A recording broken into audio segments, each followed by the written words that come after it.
नमस्कार, इन खबर में आपका स्वागत है। उत्तराखंड के रिजॉर्ट बनंतरा की रिसेप्शनिस्ट अंकिता की 18 सितंबर को जो गायब हुई थी, उसके बाद उसकी बॉडी मिली थी। इस हत्याकांड ने न सिर्फ उत्तराखंड बल्कि पूरे देश को हिला करके रख दिया था। इस मामले की जांच एसआईटी कर रही है। इसकी कहानी भी परत दर परत खुली कि बीजेपी नेता के बेटा पुलकित आर्य, सौरभ और अंकित ये तीनों ले गए थे उसे बैराज पे और वहीं उसे धक्का दे दिया था, जिसमें कि मुख्य जो आरोपी है वो पुलकित आर्य है। लेकिन कहानी में वहाँ से मोड़ आया जब कर्मचारी यानी चश्मदीद सामने आया था और उसने बताया था कि 18 सितंबर को वो हेल्प मी चिल्ला रही थी। 4 लोग बाहर खड़े थे और ये दोनों अंकित और पुलकित उससे कुछ कह रहे थे।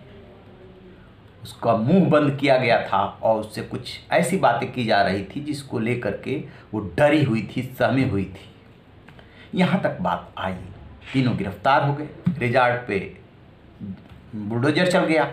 लेकिन अब जो एसआईटी जांच कर रही है, तमाम सारे गवाहों से वो पूछताछ कर चुकी है, होटल कर्मचारियों से पूछताछ कर चुकी है। जो सर्विलांस पे फ़ोन को लेकर के रिकॉर्ड किए गए हैं चीज़ें, वो भी बहुत कुछ कहानी को स्पष्ट कर रही है। लेकिन जांच आकर के यहाँ पे अटक गई है कि वो वीआईपी गेस्ट सेवा किसके लिए थी और वो जो वीआईपी गेस्ट आए थे वो कौन थे। तो यहीं पे जो है एसआईटी अभी अटकी हुई है और उसके लिए बैराज और उस रिजॉर्ट के आने वाले रास्ते सबको खंगाला जा रहा है कि जो गाड़ी से बाहर निकल करके 4 लोग रिजॉर्ट के सामने देखे गए थे वो कौन है, कहाँ से आए, किधर से फिर निकले, क्योंकि बात ये भी आ रही है कि वो निकल भी गए थे। तो ये वीआईपी गेस्ट सेवा पे आकर के जांच अटक गई है। सीएफएसएल को जो कुछ भी भेजा गया है अभी उसकी भी रिपोर्ट आनी बाकी है। लेकिन उत्तराखंड पुलिस पे इस बात का दबाव है कि जल्दी से जल्दी वो किसी नतीजे पे पहुंचे ताकि चार्जशीट दाखिल करके इस मामले में फैसला आ सके।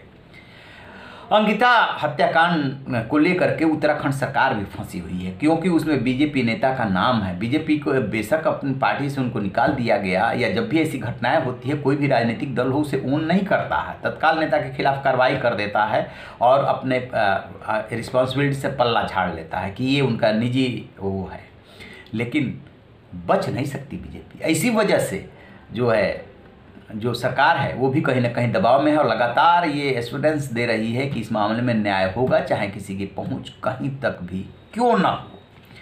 तो अब जो पुलिस की और एसआईटी जो गठित की गई है उसकी सबसे बड़ी दिक्कत ये है कि जब तक उन वीआईपी तक वो नहीं पहुंचती है तब तक कैसे इसको कोरिलेट किया जाएगा, कैसे इस हत्याकांड को जोड़ा जाएगा कि आखिरकार किस बात के लिए अंकिता पे दबाव बनाया जा रहा था जो कि वो करने के लिए तैयार नहीं थी, जो वो सेवा देने के लिए तैयार नहीं थी। और 18 सितंबर की बात जो आ रही है चश्मदीद के हवाले से कि वो रो रही थी, चिल्ला रही थी, हेल्प मी कर रही थी, फिर अपना बैग मांगा था उसने, फिर उसको बैराज पे ले जाया गया था कि वो कौन सी परिस्थितियाँ थी, किसके लिए कहा जा रहा था।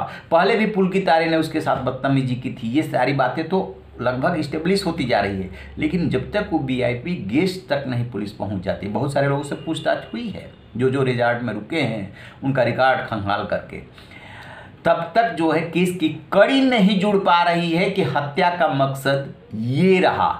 क्योंकि क्राइम में होता क्या है कि आपको मकसद साबित करना पड़ता है कि इस वजह से की गई अंकिता की हत्या।